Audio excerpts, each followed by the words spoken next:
नमस्कार दोस्तों, मैं राहुल शास्त्री स्वागत करता हूं आपका।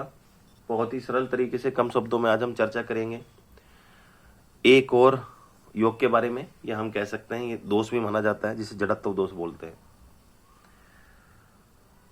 इसके क्या दुष्परिणाम आपको देखने को मिलेंगे और कुंडली में आप कैसे समझें कि कैसे ये निर्माण हो रहा है, क्या कंडीशन में ये, किस कंडीशन के अंदर ये अपना ज्यादा खराब फल देता है, क्या आप उपाय करेंगे कि इसका दुष्परिणाम आपको ना मिले। यही तमाम जानकारी बहुत ही सरल तरीके से कम शब्दों में आपको बताने जा रहा हूं। सबसे पहले जड़त्व दोष समझिए निर्माण कैसे होता है। तो ये होता है बुध जो ग्रह है, अगर उसके साथ राहु युति में हो या फिर केतु, इन दोनों में से कोई भी। यहां मैंने राहु ले रखे हैं, आप केतु भी समझ सकते हैं। तो बुध के साथ राहु या केतु हो तो इसे जड़त्व दोष या जड़त्व योग माना जाता है। इस दोष के जो दुष्परिणाम होंगे वो डिपेंड करेंगे कि दोनों के बीच में कितना डिग्री डिफरेंस है, वो मैं अभी बताने जा रहा हूं। दोनों की अवस्था कैसा है, दोनों ग्रह की बाल अवस्था है, मृत या फिर किशोर अवस्था है, इस पे करेगा किस भाव में बैठे हुए हैं और क्या आप इसके उपाय करेंगे, ये आप समझिए। सबसे पहले बुध को समझिए। बुध क्या है? बुध आपकी बुद्धि है, आपकी यारदाश्त है, आपकी तर्क शक्ति है। बुध आपकी वाणी है, आपका प्रेजेंटेशन बुध है। सही टाइम पे सही सोच और सही वाणी, बुध इसके कारक माने जाते हैं। बुध आपके व्यापार के कारक माने जाते हैं, बिजनेस के कारक माने जाते हैं। बुध मैथमेटिक कैलकुलेशन है। बुध आपका जो है वाणिज्य है, जैसे सीए, सीएस, आईसीडब्ल्यू के क्षेत्र में जिसका बुध अच्छा हो तो देखा गया है व्यक्ति को। तो बुध कहीं ना कहीं बहुत महत्वपूर्ण ग्रह रहते हैं, आपकी सोच से जुड़े हुए हैं, आपकी बुद्धि से जुड़े हुए हैं। और राहु वहीं पे भ्रम का कारक माना जाता है, पापी ग्रह है, शॉर्टकट अपनाता है, जैसा दिखता है वैसा होता नहीं। और बुध राहु के बारे में मैंने बहुत आपको स्पेशली पिछली वीडियो में डिटेल के बारे में बताया। तो राहु जिस ग्रह के साथ बैठेंगे उसे ग्रहण लगा देते हैं। तो सूर्य के साथ सूर्य ग्रहण, चंद्र के साथ चंद्र ग्रहण, गुरु के साथ गुरु चंडाल योग, मंगल के साथ अंगारक योग, इसी प्रकार बुध के साथ जड़त्व दोष। तो हर ग्रह के साथ वो अलग तरह का एक दोष निर्माण कर देते हैं। बुध के साथ जो करते हैं वो जड़त्व दोष करते हैं। अब इसके दुष्परिणाम कैसे देखें, क्या मिलेंगे? देखो, सबसे पहले मैं आपको बता दूं कि सबसे पहले ये देखिए कि दोनों के बीच में डिग्री डिफरेंस कितना है। अगर बुध और राहु के बीच में अगर 7 से कम डिग्री डिफरेंसेज है तो ये एक प्रबल जो है युति मानी जाएगी, इसमें दोष ज्यादा लगेगा। अगर दोनों के बीच में डिग्री डिफरेंसेज 10 से कम, 10 से ज्यादा है, सपोज करो बुध 5 डिग्री के हैं और जो राहु है वो जो है 18-19 डिग्री के हैं, तो डिफरेंस बहुत हो गया। तो ऐसे में ये युति प्रबल नहीं मानी जाएगी, ना के बराबर फल मिलेगा। तीसरा, किस भाव में अगर ये दोष बना रहे हैं, अगर जैसे कि अगर जहां 12 लिखा है, अगर 12 नंबर यानी मीन राशि में बुध और राहु अगर बैठ जाए तो खराब माना जाएगा। यहाँ पे दोनों खराब, बुध नीच के हो गए और राहु भी मीन राशि में से अच्छे नहीं माने जाते, तो प्रबल अपना खराब फल देंगे। 6, 8, 12 जो कि त्रिक भाव होते हैं, मृत्यु, तुल्य, कष्ट, हानि, कोर्ट कचहरी, परेशानी, आकस्मिक परेशानी, लंबी बीमारी, रोग, मृत्यु को दर्शाता है।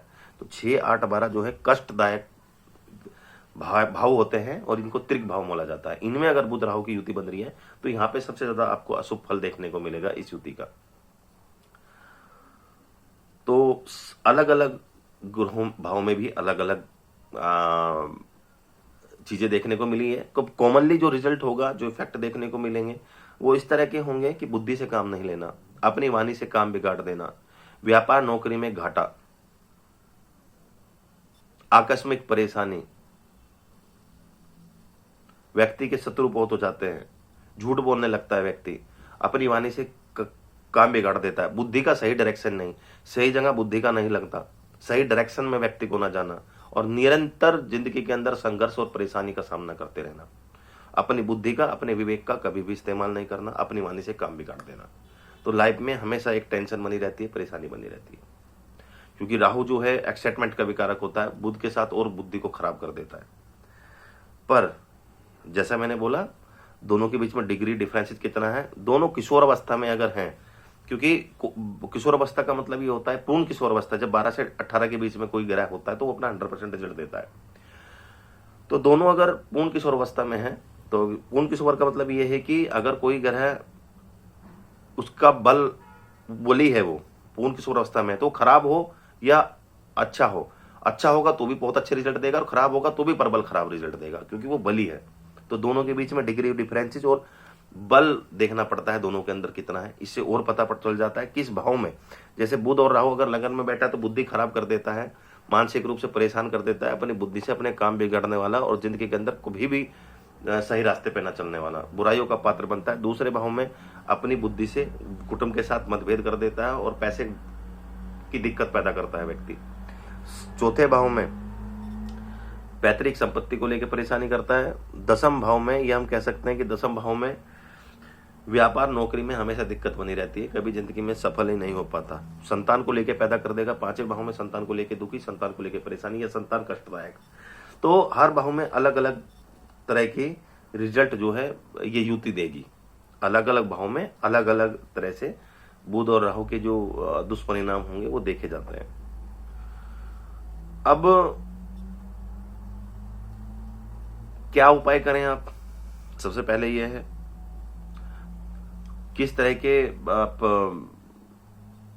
उपाय कर सकते हैं ताकि ये जो दोष है, जड़त्व दोष या जड़त्व योग, इससे बचा सके। तो सबसे पहले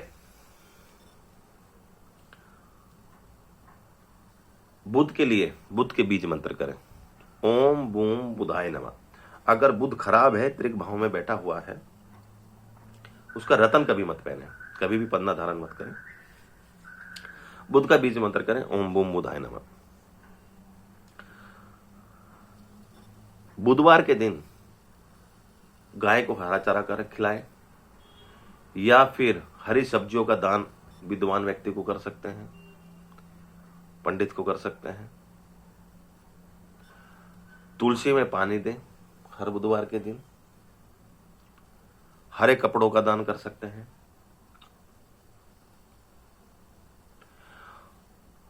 मूंग की दाल का दान कर सकते हैं। जो मूंग है, हरी मूंग, उसका दान आप कर सकते हैं। तो ये जो मैंने उपाय बताए, ऐसा करने से कहीं ना कहीं बुध अपने खराब फल देना शुरू कर देता है। अब राहु के लिए क्या करेंगे? राहु के लिए उड़द की दाल का दान करें शनिवार के दिन शाम को, और राहु का भी बीज मंत्र करें, ओम राम रावे नमः। ऐसा करने से कहीं ना कहीं बुध और राहु की जो युति, जो ये जड़त्व दोष या जड़त्व योग बना रहे हैं, इसके अशुभ प्रभाव से बचा जा सकता है। तो दोस्तों, मेरी अगर वीडियो अच्छी लगी हो तो लाइक करना, चैनल को सब्सक्राइब करना मत भूलिएगा। धन्यवाद।